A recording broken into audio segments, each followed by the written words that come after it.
Hello, everyone, and welcome to another episode of SaaS Showdown. I am Rose Layton, and this is my colleague, Colin McCarthy. Welcome, Rose. And thank you. Today, we are going to be talking about something that is a little bit of a shift from when we originally started recording. We are going to be talking about life post-pandemic, and especially work post-pandemic and what that looks like. So hybrid work is all the rage. Yeah. And I just want to situate us a little bit, Colin. So are you working fully remote now, or what's your status? I am fully remote. As I like to say, I remotely support a remote IT support team, remotely supporting remote workers, because the majority, full remote, the majority of our users around the world are still remote. My support team is mostly remote, and I'm remote.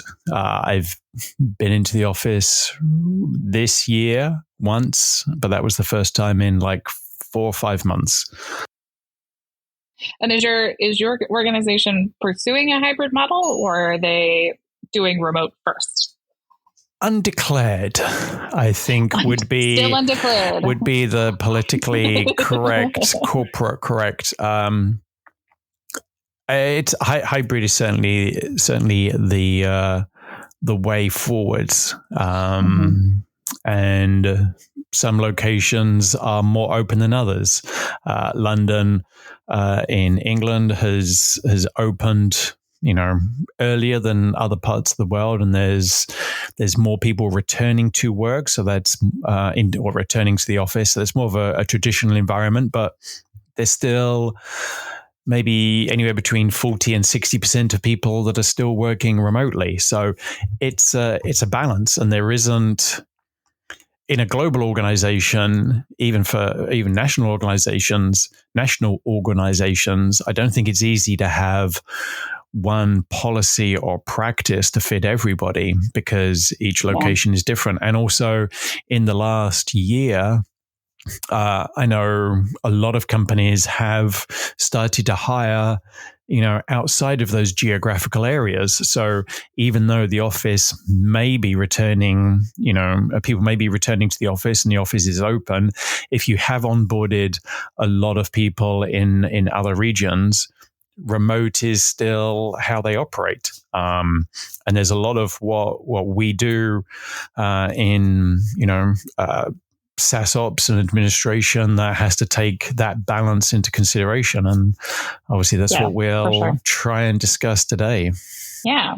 Well, and so for me too, I am still fully remote, and I can expect to continue being that way. However, just like you, right, we have a global organization that has embraced a variety of different models, because I think culturally, across the world, there are different feelings about going into the office. Obviously, the conversation in the US has been about being strongly remote forward, right? There's so many organizations that are US based that have announced, remote policies, flexible policies, downsizing offices, things like that. But, we have to consider that in other parts of the world, the desire to work remotely is not there, right? Or it's just not the same. Yeah. And there's a lot of infrastructure reasons why working in an office building that has super fast connectivity and, big monitors and everything else works. I was talking to somebody today where somebody on their team, lives in a place where the internet connection, either through cellular or whatever provider they have, is sometimes not reliable, and they are looking to have that option of going into an office, because the internet connections. I feel that I have Comcast. So. The internet connections that we generally have in offices are, touch wood, on my IKEA desk are, 5 nines reliable or even more. I don't want to jinx myself, but I can't remember when an office went down. But home connections, obviously go down more often. Yeah, with the introduction of fiber in different parts of the world, I think that's getting to be more stable.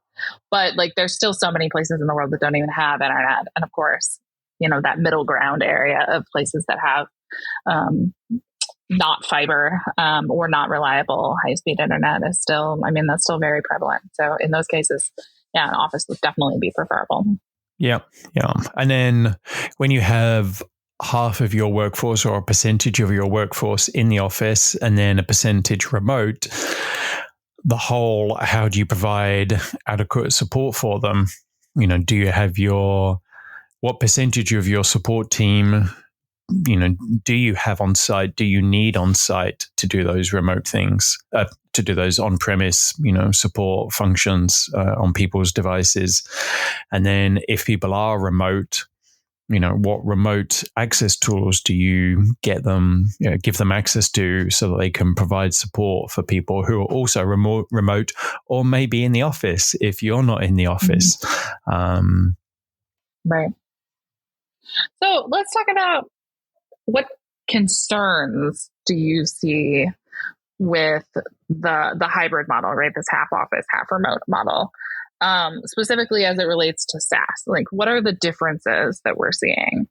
I think there's a lot of personal device usage. And I'm sure we've discussed this before. I know you and I have in other calls and sessions with other people in the community. People aren't using those corporate issued devices. If they're in the office and they kept that corporate issue device in their corporate locker when they went into the corporate office, they would take it out. They'd sit at their corporate desk and type in their corporate password. But at home, corporate. Yeah. But I've seen more usage of personal devices. Interesting. And then with that, there are additional, security policies that you should be looking at to secure that account and doing, checks on that account. I'm a very big fan of context-aware access from Google Enterprise. As I know. I know, it should be turned into a drinking game every time I mention context-aware access. But also you can get it in Office 365. I think on Azure 2 P2 plan, EMS, Enterprise Management Service, you can do context-aware access. And there are a lot of other... Or depending on what other providers. This goes back to our MDM kind of discussions that we've had.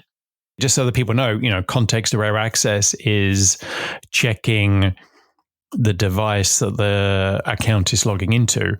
Is it encrypted? What patch level does it have? Is it running a modern OS or is it still running Snow Leopard or Windows 7? Right. What browser is it using? Is it using Internet Explorer?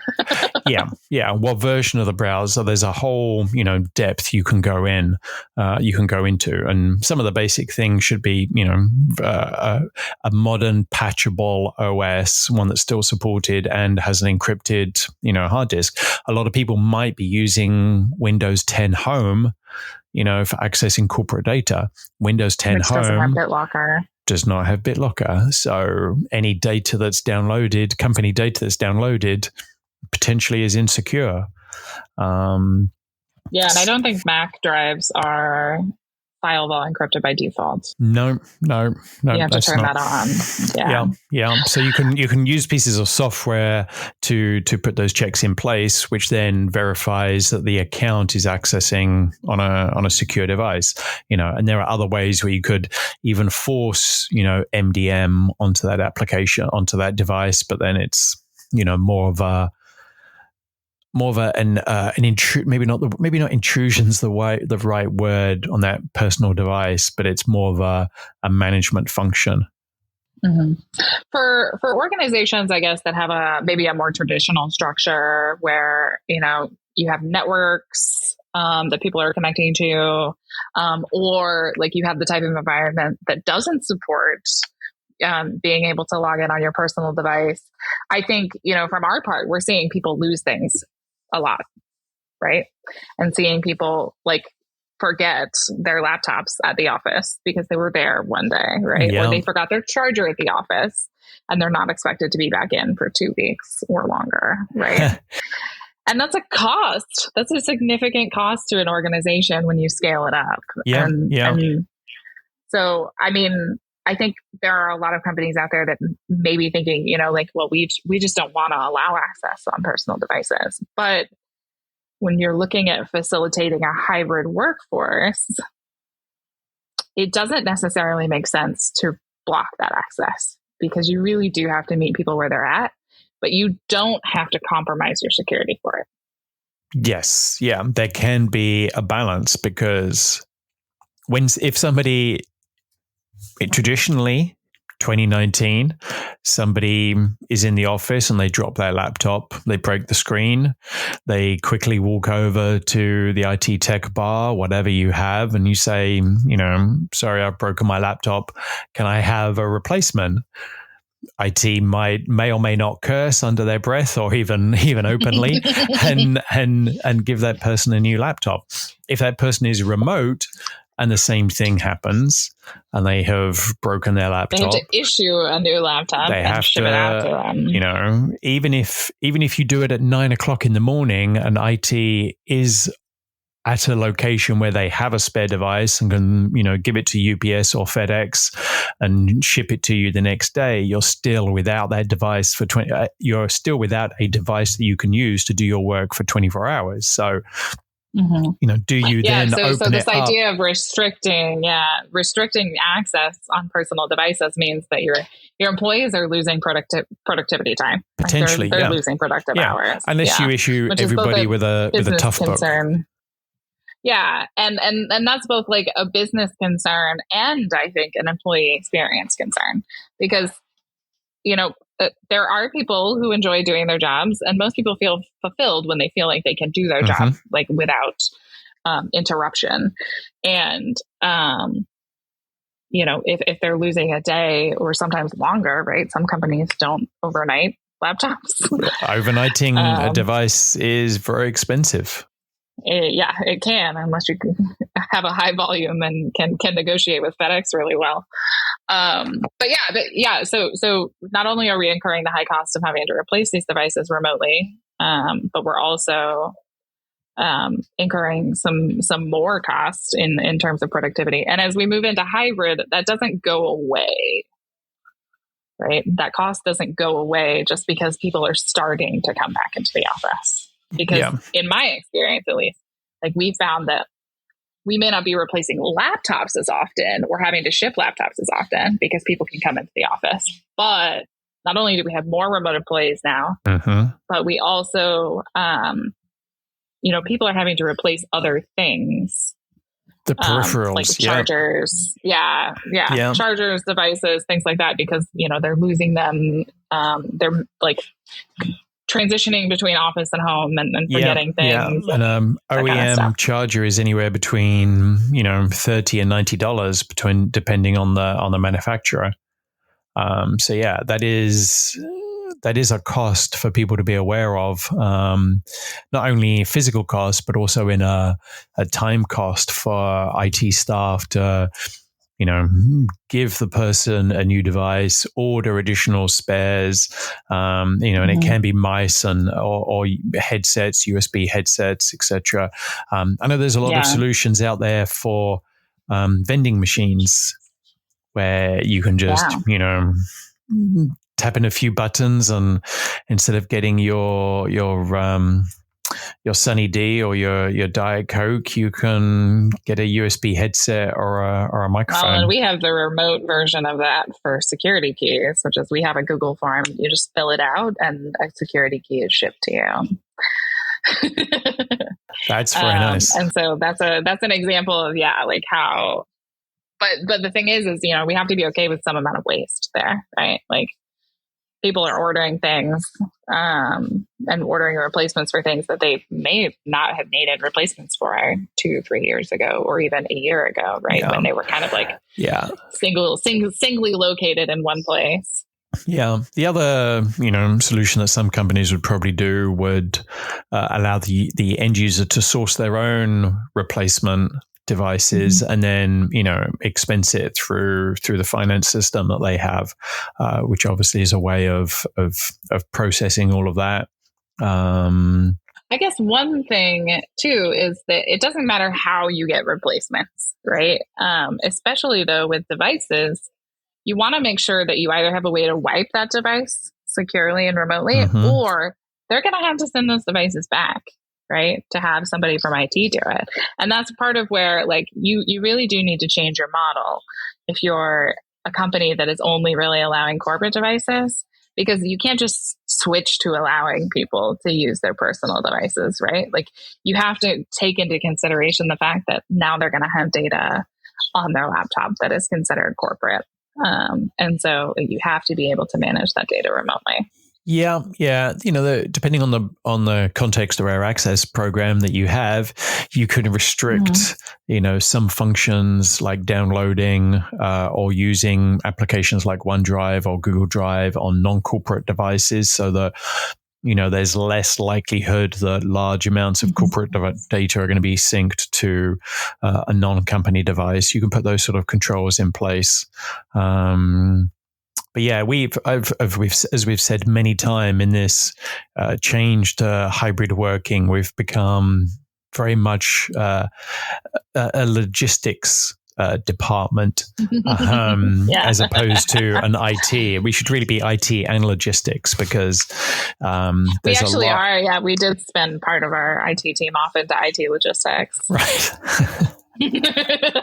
Because it's just like, it's such a big part now, like making sure everybody has all the things they need, and then making sure that all onboards are taken care of properly. Like if you have teams of people meeting with new hires and things like that, both remote and in the office, and like, it just gets really complicated. Yeah. So I agree with the idea of the logistics team. Yeah. It's interesting how you mentioned people, meeting in the office and meeting remotely. That is the other big challenge with collaboration.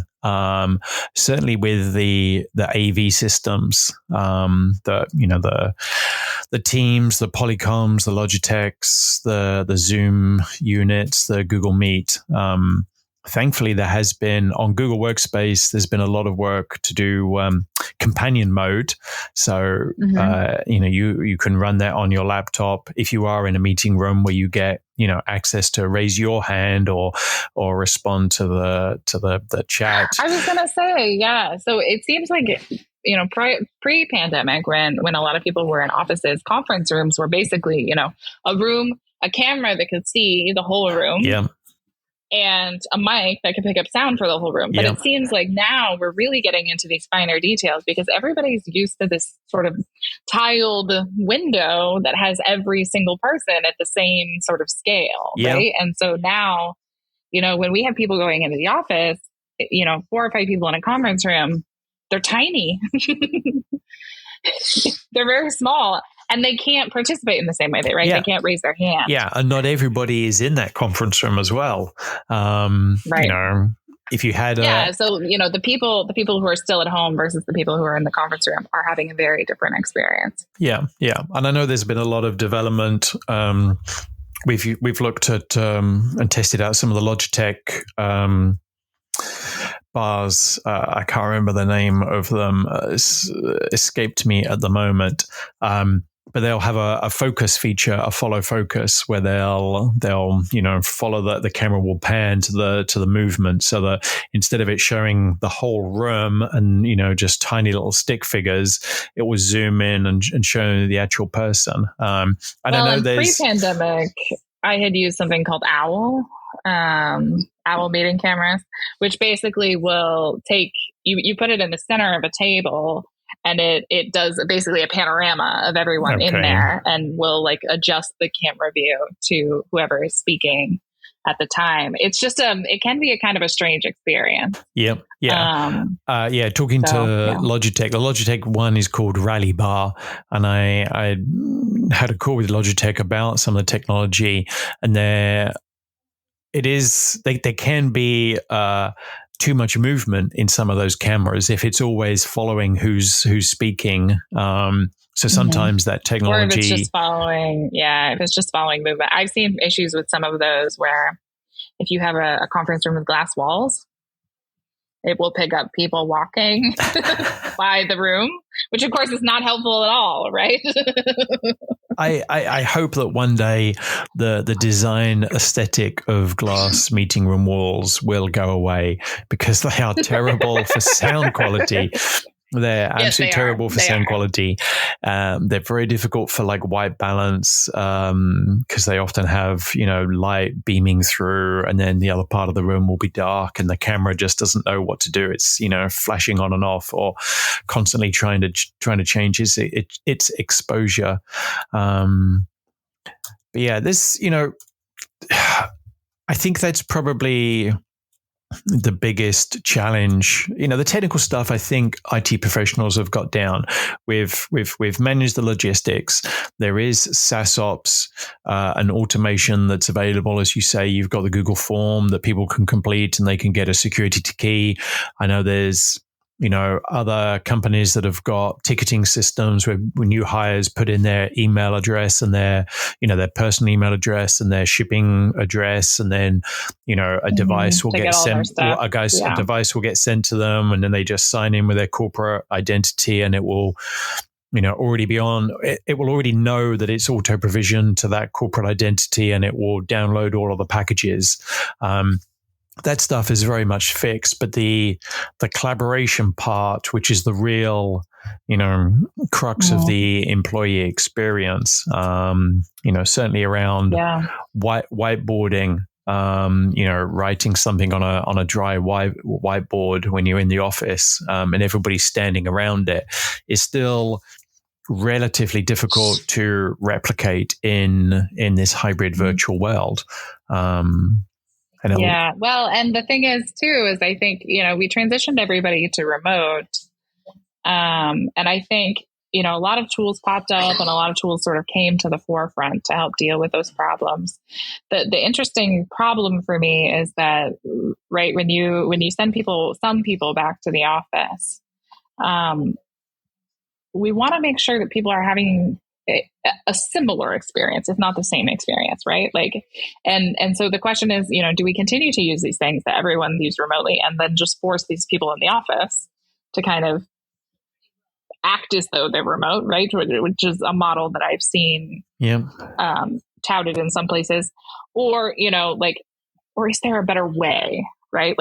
Are smart boards going to become much more prevalent in offices in order to facilitate in-person sort of, collaboration and whiteboarding, along with virtual collaboration and whiteboarding, right? A Google Jamboard, which is a physical device you can write on. Somebody at the same time as somebody virtual could see the application, could have the Jamboard open in a Chrome window, and they could see what's being written on by the people in the physical office. Or if they had a tablet, they could write, on their tablet with a stylus and sort of interact. Right. And well, you can place sticky notes and things and type in them virtually from a browser. But and I guess that's the thing, is if we move towards that kind of model, are we looking at? There's not very many things that facilitate that kind of collaboration, right? So a Jamboard is one example, but a Jamboard is pretty freaking expensive. Yes. All of those screens that you can write on as the Microsoft ones are very expensive. The Polycom, they all cost an awful lot. Thinking about this and the hybrid work, and balancing the on-premise and the people inside the office and remote users, the best tool that I've found that I'm using an awful lot more is the old trusty telephone, the mobile phone, the cell phone, because the quality of video calls on that is ridiculously good. And I think I agree. that has really helped with some of the hybrid work, because we're not stuck sitting at our desks with our laptop. If you are a participant in a call as opposed to, one of the main people who's speaking or engaging in the discussion, you're just there as a listener, which I'm sure a lot of us are and have to be. Using your cell phone while you're doing something else, making your spinach and egg wraps in the morning, is a good use of time, and it's allows for that more hybrid way of working. Do you make your spinach and egg wraps on camera, Colin? Do you turn in your camera off for that? I may. I have reviewed the bacon that I was cooking when I've been on these video calls on my phone and shown people what I've been making. So yes, yeah. So most of the time I have the camera off, but yeah, sometimes, and it's it's a I guess a more human aspect to our way of working. It adds a bit of our personality and an insight into some of our lives. A lot of my colleagues have seen my kitchen. They've met the cats. Right. As one was here at the first episode, they're always at our calls during the day. Yeah, absolutely. Yeah, I mean, I'm definitely fascinated to see where the SaaS industry goes with the hybrid model, because I think we're only really, just like at the beginning of the pandemic, there were a lot of people only just starting to think about like the implications of remote work. I think we're only really starting to think about the hybrid implications. So like we're starting to see conversation around, like what constitutes a fair experience, or I guess what constitutes an unfair experience in terms of like, balancing the remote versus in office. I just don't know that we're quite to solutions yet, right? There's not a lot of solutions yet. And it seems like Google has, for their part, dug in their heels pretty hard, towards, how do we create better solutions for, I think they're probably doing it on behalf of their employees, in order to facilitate, to the rest of the world. But, I don't know. We'll see. There's still a lot of room. Yep. Yeah. And it will be interesting to see what new products get created, what ideas there are, as this carries on being, very much the norm. I did not like the term, the new norm. No. This is just the way it is. But there's been, huge developments in a lot of these collaboration platforms, Zoom, Microsoft Teams. I can't remember how many times I've seen notifications about Microsoft Teams adding, new features and being updated. Google Chat, Meet, in the last 18 months have had, huge amounts of development and improvement. It'll be interesting to see, as you say, what happens, and what improvements we have into refining. I think the one thing about SaaSOps is it's never static. There's always definitely not. Isn't that, and the way things are being done is always being revised. Yeah, for sure. So this is episode 9. It's the last episode of the first season of SaaS Showdown. Our goal for the first season was to recap kind of the ins and outs of SaaS apps, which I think we've covered pretty thoroughly.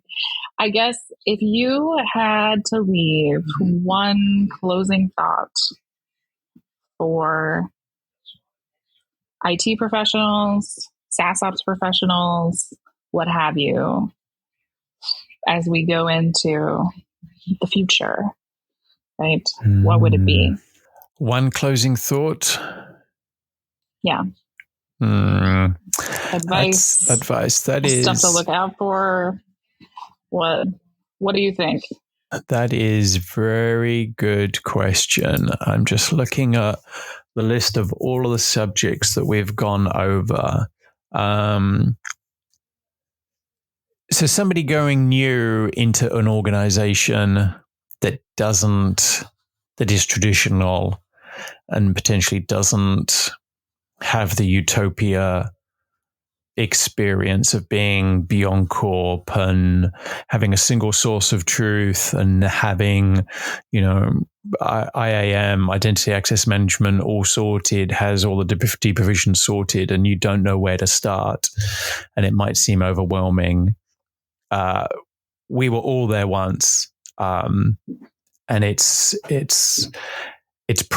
working out what you want the end goal to look like, and then charting backwards where you can start quickly and early and help yourself on the way, and sort of focusing on the security side. So focusing on the security side will probably get you a lot of buy-in from leadership, etc. Should get you some funding. Focus on that, and then a lot of the other building blocks will just start slotting into place, and then all of a sudden you'll have what you desired.